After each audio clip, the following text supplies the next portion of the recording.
ভিডিওটা বল। দেখতেছস না? হ্যাঁ এটা নাকি আমার বাবারে 20 বছর আগে 1 লাখ টাকায় সাজছিল, কিন্তু আমার বাবা এমন একটা বোকা, এখন এই ভিডিওটার দাম আছে 40 লাখ টাকা। কিন্তু আমার বাবা ওই সময় যদি 1 লাখ টাকা দিয়ে কিনতো, অনেক লাভ হইতো না? হয়তো আসলে আমার বাবা একটা বোকা ছিল, বুঝছো?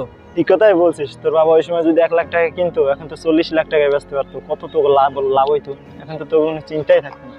এই শরীফ ভাই, তোমরা কি বিষয়ে আলোচনা করতেছো? ওর বাবাকে নিয়ে বলতেছে। এই ভিডিওটা আমার আব্বুরে নাকি 20 বছর আগে 1 লাখ টাকা দাম কইছিল। আমার বাবা এমন একটা বোকা, এখন এই ভিডিওটার দাম আছে 40 লাখ টাকা। কিন্তু আমার বাবা ওই সময় যদি 1 লাখ টাকা দিয়ে কিনতো, অনেক লাভ হইতো না? আচ্ছা ভাই, তাই তুমি 40 লাখ টাকা দিয়ে এই ভিডিওটা কিনে নাও। কেমতে নিবো ভাই? আমার তো সংসার আছে নাকি, আমার ছেলে মেয়ে আছে, আমার তো দিকে খরচ আছে, সংসার অনেক খরচ।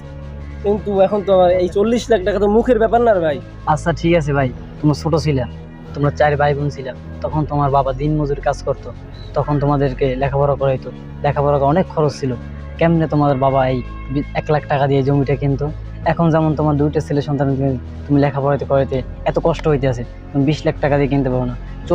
40 বছর পর এই জায়গাটা ধরো 80 কোটি টাকা দাম হবে, তখন তোমার ছেলে সন্তানরা বলবে আমার বাবাটা বোকা ছিল, কেন এই 20 লাখ টাকায় জমা রাখলাম। বাপের উপর তাই এত দায়ভার না ফেলাইয়া নিজের পরিস্থিতিটা, বাবার পরিস্থিতিটা একবার ভেবে দেখো, তাহলে তুমি বুঝতে পারবা যে তখন তোমার বাবা কোন অবস্থায় ছিল আর এখন তুমি কোন অবস্থায় আছো। আমরা কেউ বাপের উপর দায়ভার ফেলাবো না। বাপেরও এক সময়